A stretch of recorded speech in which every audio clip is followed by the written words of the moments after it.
Hello everyone, it's Carl from We Are Rideshare, and I'm gonna go ahead and give that review about the Tesla Model 3 that I rented for a while. Don't do it. Don't do it. Um, it's a good idea if gas was still above $5 a gallon, and if it was above $6 a gallon, $7 a gallon. Yes, the renting the Teslas would be an amazing break because you wouldn't have to pay, the gas mileage and the gas prices. But this is the thing: with gas prices hovering around $4 a gallon or less, it's not worth renting a Tesla. The gas prices have to go above pretty much $5 a gallon, $6 a gallon for it to be worth renting a Tesla. I say that because of the gas mileage. You can drive a Toyota Camry and get a hell of a lot mileage with the gas prices as they are right now versus a fucking Tesla. Okay?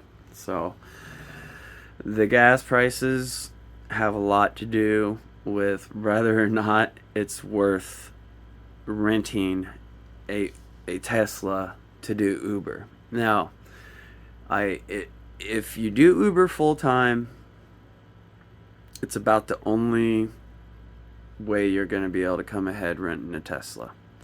You can get a single motor for like $370 a week. You're still going to be working a lot, just because of the way they have the pay set up. There's a reason why everybody's using Uber in my city versus Lyft. There's a good reason for that. There's a reason why Lyft packed up and left Detroit.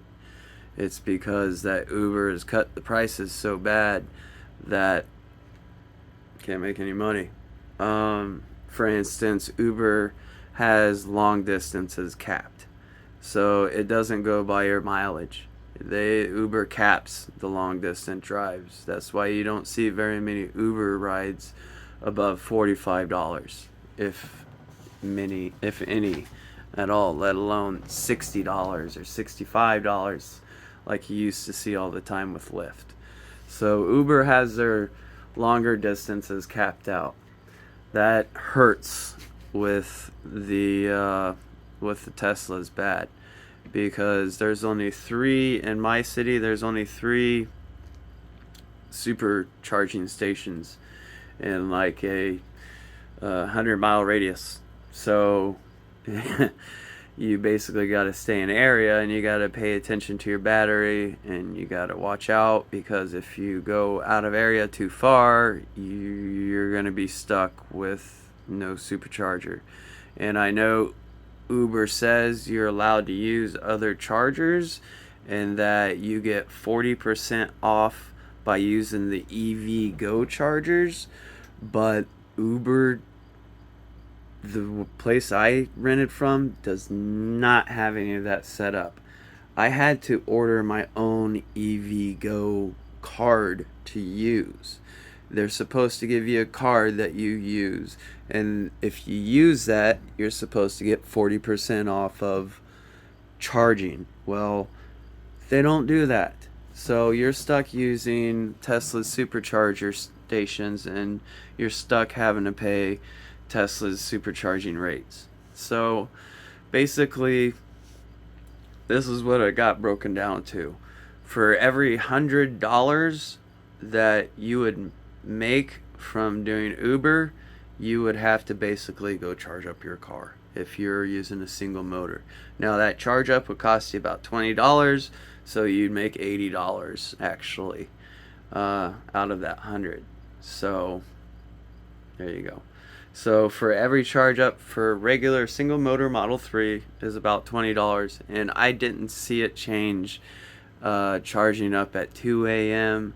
versus noon versus, peak, versus, how they say peak hours and off peak hours are different prices and stuff like that. it basically stayed flat the same no matter what time I charged the fucking thing. It was always almost $20 from charging it, because I would usually charge it when it was around 10 to 15%. I drove a lot with that Tesla, and no, right now it's not worth it with gas prices, guys. It's not. Gas prices aren't that high right now. So the cars that get 35 to 40 miles per gallon, you're going to get a hell of a lot more mileage out of those than you would a Tesla Model 3 single motor, or even the dual motors. The extended range dual motors will run you $470 a week, and then you have to pay for your charge ups too. The single motor runs you $370 a week plus the charge ups. So that is a lot of money, you guys. A lot of money. So just to invest to drive an electric car and to figure out a way to put it on your taxes, I don't even think you'll be able to put on your taxes that you used a green vehicle. When you file your taxes with Lyft and Uber, they basically take your mileage and your rental payment. There's nothing with a green car or anything like that in the tax breaks. So if you were to buy a battery powered vehicle, yes, you'd be able to claim all your taxes. But using one for work, I don't think you're going to be able to claim that for taxes. So it's going to be a surprise for a lot of people. But in my opinion, nope, not worth it. It would be worth it if the gas prices were going to stay above $5 or above $6 or above $7. That range, when it's insanity like that, yes, it would be worth it to a certain extent. The mileage in a Tesla, all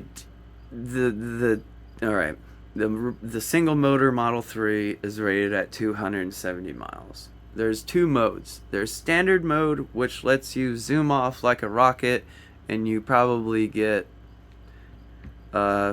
maybe 100 miles total out of the whole charge if you leave it in standard and drive like that. Maybe 120 miles tops if you leave it in standard mode. I've ridden in Ubers already, Tesla Ubers, and the people that are driving them already, when it's hot as fuck out, have the air conditioner off and the windows down. First thing I ask the Uber driver is, you don't have the air on because it takes up too much battery power, don't you? Yup. So think about that, you guys. Okay? I mean, and then the winter time's coming. I live in it gets very fucking cold in this state. I live in Michigan, and I live in upper Michigan. So not upper, but I live in fucking Michigan, and it gets cold. So I've heard that, now I don't know, but I've heard that the Tesla's performance is even worse in the wintertime because their batteries have no insulation at all whatsoever. So it'll be surprising to see all these Teslas going around and how they do in the wintertime. And right now, the first time I had a Tesla to rent and to go charge it, I had to wait in line because all 15 Tesla chargers were taken because of all the Uber people using it. So within 3 months from now, there's going to be lines and lines always waiting to use the Tesla superchargers because there'll be so many people renting these stupid fucking cars.